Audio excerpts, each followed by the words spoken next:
দেশে এই মুহূর্তে হচ্ছে বাপ বেটার দুর্নীতি ধরা নিয়ে তোড়জোড় যাচ্ছে, রাইট? কিছুদিন আগে প্রথম শুরু হলো কাকে দিয়ে, বাপ বেটা। সেটা ছিল হচ্ছে ও আচ্ছা, ওই যে ফুড ব্লগার আফসান। তারপর বাপ বেটা হইল হচ্ছে ফুড ব্লগার আফসানের পর বাপ বেটা হইল হচ্ছে ওই যে খাসি। আচ্ছা, তারপর খাসি কাণ্ডের পর এখন বাপ বেটা হইল হচ্ছে ওই যে আবেদ আলী, পিএসসির প্রশ্ন ফাঁসকারী। আর এখন হইতেছে বাপ বেটা কাণ্ড, আসলে নতুন মাশরুর না মাশরুফ মাশরুফ হোসেন না মাশরুর হোসেন, মাশরুফ হোসেন মতো, রাইট? যে পুলিশ কর্মকর্তা, আলোচিত পুলিশ কর্মকর্তা, আলোচিত সমালোচিত। ওনার সাথে আমার মানে সুদূর ইন্টারাকশন হয়েছিল একবার, অনেক বছর আগে, মানে অনেক বছর বলতে লাইক 1 ডেকেড আগে হবে। উনি তো খুব দুর্ব্যবহার করেন মানুষজনের সাথে, খুবই নোংরা আচরণ ওনার। তো এরকম একবার একটা পোস্টে কীরকম জানি একটা ক্যাপশন দিছে, খুবই নোংরা ভাবে, তো দুর্ব্যবহার টাইপের। তো আমি পরে ওইটা শেয়ার করলাম যে একজন সরকারি অফিসার, পুলিশ কর্মকর্তা যদি এরকম করেন, শর্ট টেম্পার্ড হন, এরকম করে লিখছিলেন, এরকম শর্ট টেম্পার্ড এবং আচরণ করেন, তাহলে মানে উনি ফিল্ডে মানুষের সাথে কীভাবে ডিল করেন, এই টাইপের কি জানি একটা ক্যাপশন দিয়ে আমি ওনার পোস্টটা শেয়ার করছি। তো আমি ওনার পোস্ট শেয়ার করছি, উনি সেটা টের পাইছে, পেয়ে কী করছে, আমি তো ঘুমাইতে গেছি, আমেরিকার টাইম ঘুমাইতে গেছি, বাংলাদেশের টাইমে তখন হচ্ছে দিন।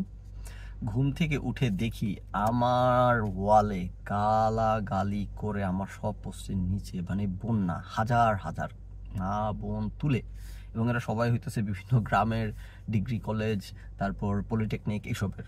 তো পরে যেটা ধারণা করলাম, ভদ্রলোক হয়তো আমার প্রোফাইলটা কোনো একটা গ্রুপ টুপে গিয়ে শেয়ার করছে, হয়তো কোথাও কোনো ছাত্রলীগের পান্ডাদের গ্রুপ টুপ বা কোনো একটা গ্রুপে শেয়ার করে হয়তো বলছে আমাকে এসে গালমন্দ করতে, আমাকে এসে হচ্ছে গালমন্দ করে ফাটাই ফেলতেছিল। ও ডিভাইস টু হট, ডিরেক্ট সানে পড়তেছে দেখে একটু সরি, একটু বেয়ার উইথ মি। ওকে, ঠান্ডা করে নেই ফোনটা। হ্যাঁ, তো তো খুব উইয়ার্ড হয়ে গেল, আপনারা হচ্ছে আমার থুতনি দেখতে পাচ্ছেন এখন, সরি অ্যাবাউট দ্যাট। তো একটু ইয়েটা প্যান্টটা উপরে দিয়ে দিই। ওকে, ফোন নাকি হট হয়ে যাচ্ছে। তো আচ্ছা, তো ওইটা হচ্ছে ওনার সাথে আমার লিমিটেড ইন্টারাকশন। তারপর হচ্ছে আর কখনো ইন্টারাক্ট করিনি ওনার সাথে। বুঝলাম যে পান্ডা কিসিমের লোক, বদমাইশ ধরনের লোক। তো তারপর পরবর্তীতে উনি সম্ভবত নিজেকে সংশোধনের চেষ্টা করছেন। তারপর দেখি যে আর এরকম উল্টাপাল্টা কাজ অনলাইনে করা কমাই দিয়েছেন বলেই আমি তার ওনার সাথে কানেক্টেড না, কোনোভাবে ফলো করি না, দিও না। কিন্তু আমার বিভিন্ন সময় সময় যে সামনে আসছে প্রোফাইল, তখন ওনার প্রোফাইলে গিয়ে দেখে মনে হয়েছে যেরকম পাগলামি মাতলামি কমে আসছে। যাক, সেটা যদি হয়ে থাকে ভালো। আমাদের তো আর চরিত্র বদলায় না, শত চেষ্টা করলেও চরিত্র বদলায় না। ওই অনেক চেষ্টা করার পর হয়তো 100% থেকে যদি 90%-এ আসা যায়, তো সেই ক্ষেত্রে মানে 90% মাতলামি থেকে যাবে, হয়তো 10% কারেকশন হয়। তো যা হোক, সেটা এখন কাইন্ড অফ অপ্রাসঙ্গিক। যদি উনি এখন ওই রকম পাগলামি ছাকলামি দুর্ব্যবহার মাতলামি এগুলো বন্ধ করে থাকেন, তাহলে অপ্রাসঙ্গিক আলাপ না। ওনার বাবার ব্যাপারে যে অভিযোগটা, ওনার বাবার 100 কোটি টাকার দুর্নীতি অভিযোগ, এবং জানা যাচ্ছে উনি দেশ ছেড়ে পালাইছেন। এবং আমি খুব অবাক হয়ে লক্ষ্য করলাম যে অনেকে দেখে অবাক হচ্ছে, তার মানে এটা অনেকেই জানতো না। কিন্তু আমি কিন্তু আজকে থেকে 1 ডেকেড আগেই কিন্তু আমি ফেসবুকের একটা পোস্টে আলোচনা করছি, এক বা একাধিক পোস্টে এটা আলোচনা করছি যে ওনার, কারণ আমি তখন জানতাম ওনার বাবা দুর্নীতিবাজ। এবং এটা আমার কানে কোত্থেকে আসছে মনে হচ্ছে অনলাইন হয়ে আসে না, মনে হচ্ছে আমার পার্সোনাল লেভেলে জানছি। আমার যতটুকু মনে পড়ে পার্সোনাল লেভেলে, ইয়েস পার্সোনাল লেভেলে, এখন মনে পড়তেছে কোথেকে জানছি, মনে পড়ছে, ইয়েস ইয়েস পার্সোনাল লেভেলে জানছিলাম। কারণ ওনার বোন ওনাদেরকে পার্সোনালি চেনে একজন। তো সে আমাকে এই পয়েন্টটা মেক করছিল যে তখন আমি খুব অবাক হয়েছিলাম জেনে, কারণ নীতি কথা বলে অনলাইনে সেটাই। সো আমি জেনে অবাক হয়ে যখন তারপর আমাকে সে যে সোর্স, সে আমাকে পার্সোনাল লেভেলে জানছিলাম যার কাছে, সে আমাকে বললো যে ওদের প্রোফাইলে গিয়ে দেখলেই আমি ধারণা করতে পারবো যে সারা বছর দেশ বিদেশে ঘোরে। তো আমি তো যেটা বললাম, ওনার সাথে কানেক্টেড না, ফলো করিনি, এগুলো কখনো মাথাও ঘামাই নাই, জানতাম না। তো সেই সোর্স যখন ব্যক্তিগতভাবে ওনাদের পরিচিত যখন আমাকে বললো, আমি তখন গিয়ে দেখলাম প্রোফাইলে কথা সত্যি, উনি, ওনার বোন, ওনারা দেশ বিদেশে ঘোরাঘুরি, মানে সেই ঠাঁটে বাটে চলাফেরা।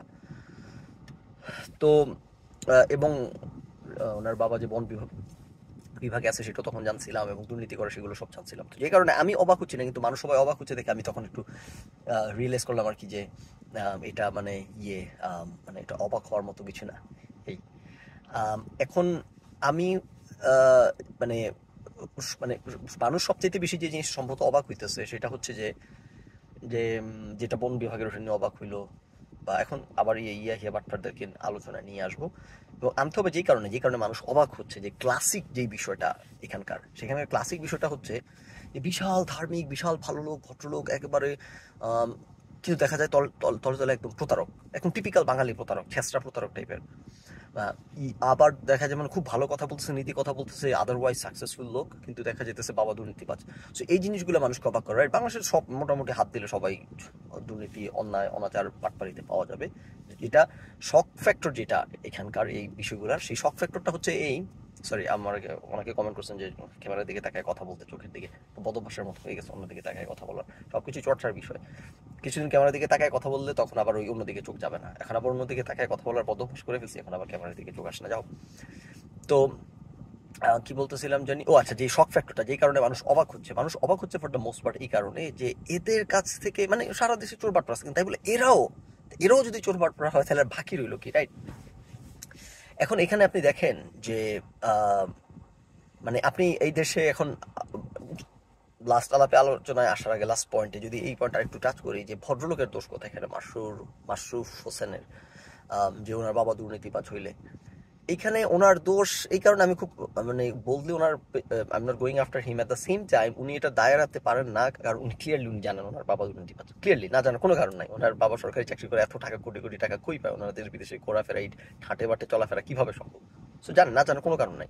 আমি বলছি যে আমার ফ্রেন্ড আছে পরিচিত এরকম, এক্সকিউজ মি, আমার ব্যক্তিগত ফ্রেন্ড, এবং তার বাবাও বন বিভাগে কাজ করে সম্ভবত, এবং উনি সম্ভবত টাকা পয়সা নয় করে কামাই করছে। তো আমার ফ্রেন্ড সেটা নিয়ে লজ্জিত, এবং আমার ফ্রেন্ডের সাথে যখন আলোচনা হয়েছে সে বলছে যে হ্যাঁ, সম্ভবত আমরা যখন কথা বলছিলাম সে বলছে যে যে হইতে পারে টাকা। এবং আমাদের ওই ফ্রেন্ডের বাবার বাড়িতে গিয়ে দেখলাম যে এত আলিশান বাড়ি, কিন্তু আমাদের ওই ফ্রেন্ড চলে ফকিরের মতো, লিটারালি ফকিরের মতো, চিরা জুতা পরে চলে, বাবার কাছ থেকে টাকা নিতে চায় না, মনে হয় সৎ বাপ। মানে আমরা খুব অবাক হইতাম ওর আচরণ দেখি। সো সে হইতেছে একটা মানে মহৎ মানুষ।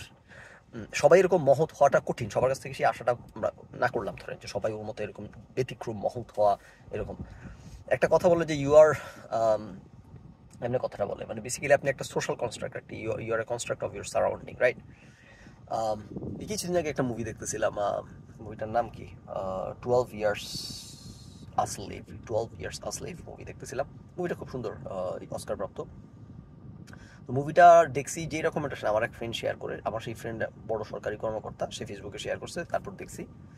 তো দেখার পর তারপরে কমেন্ট করলাম যে থ্যাংকস, তুই করা এসে রেকমেন্ড করা, মুভিটা দেখলাম, মুভিটা সুন্দর। পরে ও লিখলো আর কি যে ওর সরকারি চাকরির 12 বছর পূর্ণ হয়েছে, এই কারণে এই মুভিটা সে শেয়ার করছে, 12 ইয়ার্স আ স্লেভ। আমি তখন হলাম, ও আচ্ছা আচ্ছা, খেয়ালই করি না, বাহ, বেশ ইন্টারেস্টিং জিনিস। তো কি কারণে পয়েন্টটা বলতেছিলাম যে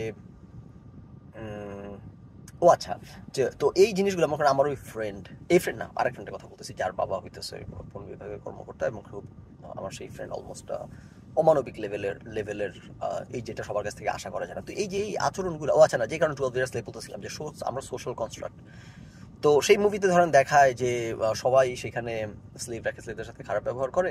এর মধ্যে একজন আছে যে বেনেডিক্ট, কি নাম জানি, ওই যে বেনেডিক্ট আর কি, ওই যে ইয়ের মুভিতে, মার্ভেল মুভিতে যে অভিনয় করে, ডক্টর স্ট্রেঞ্জ।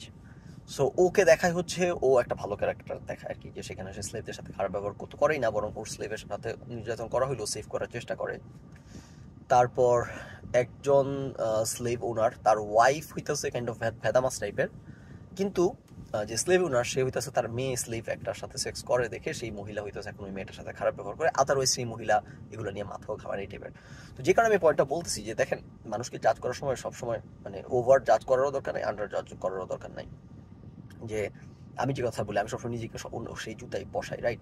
আজকে ধরেন মাশরুফ হোসেনের জায়গায় থাকলে আমি সেই এক্সপেকটেশন মিট করতে পারতাম কিনা, আমি যেখানে মনে করি মাশরুফ হোসেন সমালোচনার যোগ্য সেই জায়গাটা আসতেছি।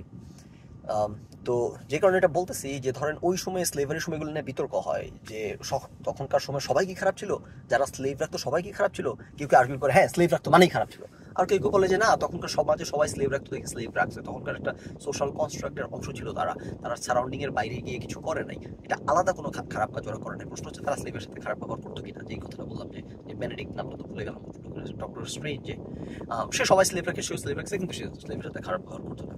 ওই মহিলা, রাইট? সে মানে আমরা কজন আউটসাইড দ্য বক্স চিন্তা করি, এই মুহূর্তে মনে করেন আপনার আশেপাশে এই যে ইয়ামিন বাটপাড়া দাড়ি টুপি রেখে বাটপাড়ি করে বেড়াচ্ছে, আপনারা কজন এটা নিয়ে কথা বলছেন? আপনারা কজন বদার হচ্ছেন, আপনাদের আশেপাশে যেই ধর্মের নামে ভাঙে কেউ বদার না, কেউ কথাও বলে না, না দেখার ফান করে, রাইট? সো এবার নিজেকে এখানে সবসময় বলি যে নিজেকে ওই জুতায় বসান। আপনাকে আপনি বলবেন যাও সেই স্লেভারির সময়ে কেন ওই মহিলা প্রতিবাদ করেন, ওনার সামনে স্লেভারি হয়েছে, সুতরাং আমি ওই মহিলাকে গালি দিব। আপনি কটা প্রতিবাদ করেন আপনার আশেপাশে যা হচ্ছে? হ্যাঁ, ওকে। সো কেউই করে না, সবাই তার সমাজের চারপাশে যেটা চলে সেটার সাথে মিলে মিশে চলতে থাকে, সেটারই নরম হিসেবে ধরে নেয়। কেউই আউটসাইড দ্য বক্স চিন্তা করা, কথা বলা বেশি মানুষ করে না, রাইট? তো ওই কারণে কথাগুলো বললাম। ধরেন যে মাশরুফ হোসেন যে পরিবেশে বেড়ে উঠছে, ওনার বাবা দুর্নীতিবাজ পটেনশিয়ালি, এবং উনি ওটার মধ্যে বেড়ে উঠছেন, উনি এটাকে জেনে বুঝে কোয়েশ্চেন করেন নাই। এইটুকু পর্যন্ত আমি না হয় মেনে নিলাম মানবিকভাবে, রাইট? যে ওই মানে আমরা ধরেন আমি দুর্নীতিবাজ পরিবারে বড় হই নাই বিধায় আমার কাছে এটা ভাবা কঠিন যে দুর্নীতিবাজ পরিবারে বড় হইলে প্রশ্ন না করে কিভাবে, কারণ আমি তো বড় হই নাই, কারণ আমার মাথায় চিন্তা আসছে না। যে বড় হইছে সে তার কাছে এটাই নর্মাল সারমনি, এটাই তার কাছে নর্মাল, এটা তার ডেইলি লাইফ। সো সে তার ওটার মধ্যে প্রশ্ন করার, আমার ওই ফ্রেন্ড বললাম, আবার একটা উদাহরণ দিয়ে দেখালাম যে এর মধ্যে আমার এক ফ্রেন্ড আছে যে প্রশ্ন করছে তার বাবার দুর্নীতির কারণে সে সম্ভবত বাবার টাকা পয়সা কম খরচ দিতে চাইতো না, দেশ বিদেশে ঘুরে তো পড়ার কথা, রাইট? তাও আমি যে জায়গাটা বলবো যে মাশরুফ হোসেনদের লাল সালুদের পয়েন্টটা যে জায়গাতে আমি করবো সেটা হচ্ছে, ধরেন মাশরুফ হোসেনের বাবা দুর্নীতিবাজ সে জানে, ধরেন না জানে, সে রাইট জানে, এখন সে প্রশ্ন করে না, যেটা বললাম যে একেবারে মানে আউটসাইড দ্য বক্স গিয়ে একজন ম্যাভেরিক হয়ে সে প্রশ্ন করা, যেটা সমাজে সম্ভবত বেশিরভাগ মানুষই করবে না তার জায়গায় থাকলে। তো সে সেটা করে নাই, সেও সেটা করে নাই, ওকে মানলাম, ধরে নিলাম এটা নর্ম, এটা কোনো এক্সেপশনাল এক্সপেকটেশন ছিল তার কাছ থেকে। আমার কাছে যেটা হইতেছে আদারওয়াইজ এক্সেপশনাল, সেটা হচ্ছে যে ভদ্রলোক সে বিশাল ন্যায় নীতির কথা বলে বেড়াচ্ছেন। দেখেন তারা দুর্নীতি করে, যে কারণে এই অনেকগুলো পয়েন্ট এখানে টাচ করছি।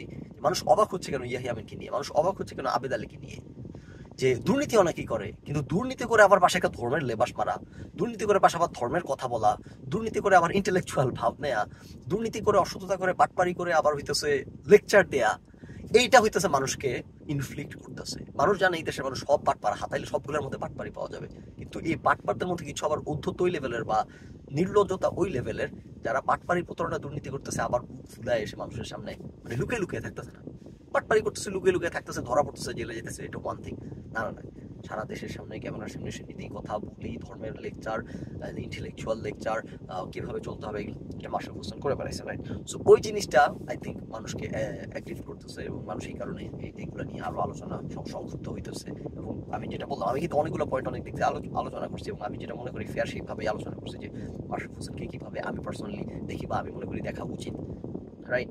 এটার মধ্যে বেড়ে উঠছেন, হয়তো কোয়েশ্চেন করেন নাই বা কোয়েশ্চেন করার সাহস ছিল না, বা কোয়েশ্চেন করার given all that, having said all that, উনি জানার সত্ত্বেও ওনার বাবা দুর্নীতিবাজ, আবার ফেসবুকে এসে অনলাইনে এসে মানুষের সাথে এরকম ব্যবহার করা, আবার লেকচার দেয়া, জ্ঞান বিতরণ করা, এটা একটু হিপোক্রেটিক্যাল তো হয়, এবং একটু হাস্যকর হয়, এবং যে কারণে ট্রোলের শিকার হচ্ছে, এবং যে কারণে এটা জাস্টিফাইড ঘটে, এই আর কি।